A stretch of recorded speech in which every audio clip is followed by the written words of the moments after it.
आज की जो ये प्रेस वार्ता का आयोजन जो किया गया है, इसमें पुलिस प्रशासन अपना पक्ष रखना चाहती है। जो दलजीत है सिसाई का, ये एक हार्डकोर क्रिमिनल है।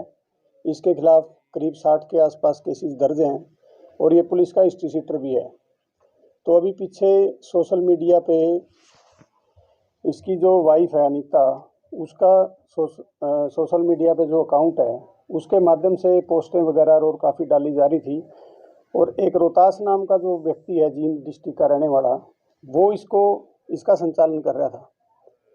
तो अब इंस्टाग्राम में जो होता है आईडी जो भी है, वो यूज करने के लिए अथोराइज वही बंदा होता है जिसकी वो होती है, ना कि कोई और आदमी उसको इस्तेमाल करे और यूज करे, जो एडमिन होता है जी। तो इसमें पीछे एफआईआर दर्ज की गई थी जिसमें दलजीत को अरेस्ट किया गया था। और अरेस्टिंग के दौरान जब उसका मेडिकल करवाने और प्रक्रिया की जा रही थी, तो उस प्रक्रिया के दौरान जब इसको पैदल ले जाया गया, जो पुलिस की गाड़ी वगैरह ख़राब हो गई थी, तो इस पर कुछ लोगों ने पोस्ट वगैरह डाल दी कि पुलिस इसको किस तरह से घुमा रही है बाज़ार में, और इस तरह से ये पुलिस प्रशासन को दबाव बनाने की कोशिश की जा रही है। और जो युवा वर्ग है, उस युवा वर्ग में दलजीत को एक तरह से हीरो के तौर पे पेश करने की कोशिश की जा रही है, जिससे समाज में युवा बच्चों पे बड़ा गलत असर पड़ रहा है। और जो हमारे डीजीपी सर हैं और जो पुलिस अधीक्षक महोदय सर हैं, इनके डायरेक्शन से, आदेशों से, और जो सरकार की पॉलिसी है जीरो टॉलरेंस की क्राइम के ऊपर, उसको अच्छी तरह से क्राइम कंट्रोल करने के लिए पुलिस हर तरह से मुस्तैद है और कार्य कर रही है ज़ोर शोर से। अभियान चला के जितने भी बदमाश किस्म के लोग हैं और गिरोह और अपराध की उसमें शामिल हैं, उनको किसी भी सूरत में बख्शने की उसमें नहीं है। तो जो अनीता है, इसकी वाइफ दलजीत की, ये सोशल मीडिया के माध्यम से कह रही है कि भाई मेरा जो हस्बैंड है उसके पीछे ही पुलिस प्रशासन लगा हुआ है, ऐसा क्यों है। ऐसी पुलिस की कोई मंशा नहीं है कि किसी एक व्यक्ति के पीछे लगा जाए। पुलिस का कार्य समाज में जो क्रिमिनल प्रवृत्ति के लोग हैं, अपराधी प्रवृत्ति के लोग हैं, और जो आम जनता है, उनको शांति व्यवस्था बनाए रखना, अपराध मुक्त एक माहौल देना, वो पुलिस की ड्यूटी है। पुलिस अपनी ड्यूटी कर रही है, चाहे उसमें दलजीत हो चाहे कोई और हो। जो भी क्रिमिनल व्यक्ति है, अपराधी व्यक्ति है, उसको किसी भी सूरत में बख्शा नहीं जाएगा। पुलिस अपना कार्य कानून के दायरे में रह के नियम कायदे कानून फॉलो करके कर रही है।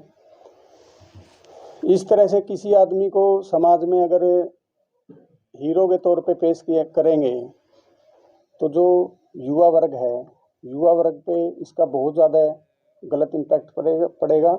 युवा वर्ग जो है अपने रास्ते से भटकेगा। उनको लगता है कि पता नहीं ये क्या, किस तरह के कितने बड़े लोग हैं, इनके पास पता नहीं क्या क्या है जो ये पोस्टें वगैरह डालते हैं। जब पुलिस की कस्टडी में होते हैं तो उस टाइम भी ये हाथ वगैरह हिलाते हैं और दिखाते हैं कि कुछ नहीं है। तो इन सारी प्रवृत्ति को रोकने के लिए ही पुलिस मुस्तैद है, अपना कार्य कर रही है। ये दलजीत वांटेड था क्या? दलजीत पीछे वांटेड भी रहा है, फरार भी रहा है। किस बिना पे अरेस्ट किया है अब तो जो सोशल मीडिया अकाउंट पे पोस्टें डाली जा रही थी गलत भ्रांतियां फैलाने की, तो उसके आधार पे इसको गिरफ्तार किया गया था।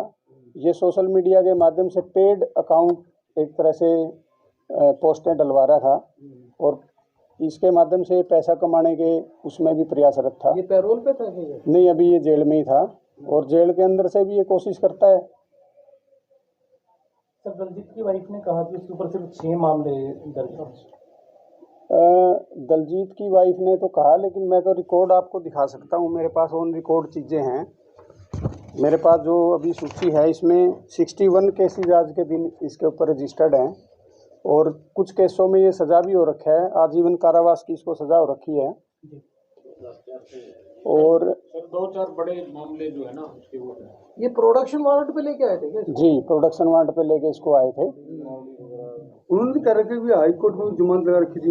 नहीं, वो कोर्ट की प्रक्रिया है जिसमें ये सज़ा हो रखा है जिस केस में, तो उसमें हाई कोर्ट में तो जा ही सकता है अपनी उसके लिए। कनेक्टेड है वैसे। जी, ये प्रदीप जमावड़ी जो बदमाश यहाँ होता था, आप लोगों सब जानते ही हो, ये उसके गैंग का मेंबर रहा है। प्रदीप जमावड़ी का पीछे जो है गैंग वार में मर्डर हो गया था, तो ये भी एक्टिव क्रिमिनल है और 2004 से ये इस अपराध की उसमें लगा हुआ है। कंटिन्यू इसके खिलाफ केसेज हैं, यहाँ अपने एरिया में भी है, बाहर अदर डिस्ट्रिक्ट्स में भी इसके खिलाफ केसेज दर्ज हैं। आपने कहा सर 61 केसेस दर्ज हैं सर, मुख्य कोई केस बता दीजिए सर। इसके ऊपर जैसे डकैती के, लूट डकैती के, मर्डर के और अपहरण के, अवैध हथियार रखने के, प्रयोग के, ये सारे इस तरह की प्रवृत्ति के केसेज इसके खिलाफ रजिस्टर्ड है। इसको प्रोडक्शन वारंट पे इंटरोगेशन के लिए किस लिए लाया गया था ये? देखो, जब भी किसी केस में किसी क्रिमिनल का या किसी व्यक्ति का नाम आता है तो इन्वेस्टिगेशन तो पुलिस ज्वाइन कराती है उसको। इन्वेस्टिगेशन ज्वाइन करने के बाद ही क्लियर हो पाती है सारी चीज़ें, तो इन्वेस्टिगेशन ज्वाइन कराने के लिए इसको प्रोडक्शन वारंट पे लाया गया था। क्या ये बिहाइंड द बार कोई एक्टिविटी कर रहा था कि कारागार में? नहीं, ये जो सोशल मीडिया अकाउंट पे कमेंट्स, ये पोस्ट डाली जा रही थी, ये इसके डायरेक्शन पे डाली जा रही थी और ये पेड करवा रहे थे सारी चीज़ें, मिसगाइड करने के लिए लोगों को, नए युवाओं को जोड़ने के लिए, ताकि अपना गैंग क्रिएट रख सके और आगे भी इस तरह की वारदातों को अंजाम दे सके। आँखों के पीछे से भी एक्टिविटी कर रहा था कि नहीं, सोशल मीडिया अकाउंट तो ऐसा है, अभी आप किसी व्यक्ति जब दूसरे व्यक्ति से चलवा रहा था, अपनी वाइफ के नाम का अकाउंट है, चलवा किसी और व्यक्ति उसको ऑपरेट कर रहा है, तो मनसा तो स्पष्ट है, वही एक्टिव। बिल्कुल। अब खाजारन की तरफ से बयान आया था कि खाप पंचायतों की मीटिंग बुलाई जाएगी। नहीं, ऐसी कोई बात हमारे संज्ञान में तो अभी नहीं है, और ये कोई खाप पंचायत का इसमें क्या मसला है? ये तो एक व्यक्ति विशेष की बात है, इसमें तो कोई जाति या खाप पंचायत या और ऐसी तो कोई बात नहीं है। सर, ये जो अकाउंट की जो बात चल रही है, अकाउंट को आप बंद करोगे और कैसे होगा? तो नहीं, वो तो अकाउंट तो ब्लॉक ही होगा, जो भी जी जो भी उसका नियम है, एक्शन होगा ना। हाँ, उसके अकॉर्डिंग। इस पे तो FIR ही रजिस्टर्ड है। उसकी वाइफ ने तो यही एलिगेशन लगाया ना, अनह्यूमन परेड की गई जो ह्यूमैनिटी ने ग्राउंड पे की। नहीं, आपने परेड की ऐसी कोई बात नहीं है और पुलिस का ऐसा कोई मोटिव ही नहीं था कोई परेड करवाई जाए। आरोप तो देखो वो कुछ भी लगा सकती है, लेकिन आरोप के पीछे जस्टिफिकेशन कोई तथ्य भी होने चाहिए।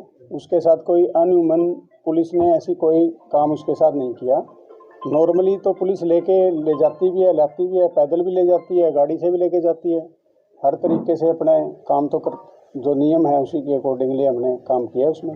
उसको जुडिशियल में भेज दिया। हाँ, वो अब जुडिशियल जा चुके हैं, जेल में है फिलहाल। उसकी पत्नी का एक और आरोप था सर कि ये किसी गैंग से नहीं जुड़ा हुआ, कोई गैंग का नाम है तो बताइए। बार-बार ये चीज़ें सुनने में। देखो, ये 2004 से एक्टिव है। 2004 में इसके खिलाफ फर्स्ट FIR रजिस्टर्ड हुई थी, तो उस टाइम ये काफ़ी पुराना हो गया मामला। 2004 काफ़ी साल बीत गए हैं। तो 2004 में यहाँ पे प्रदीप जमावड़ी नाम से जो आदमी था, उसका गैंग काफ़ी एक्टिव था, ये उसके साथ कनेक्टेड था। अब इतने टाइम के बाद जिसके खिलाफ 61 केसेज है, तो वो अपने आप में एक गैंग का सरगना है। ये कन्विक्टेड भी है। बिल्कुल, कन्विक्शन तो हो ही रखी है इसको, तभी तो अंदर है ये।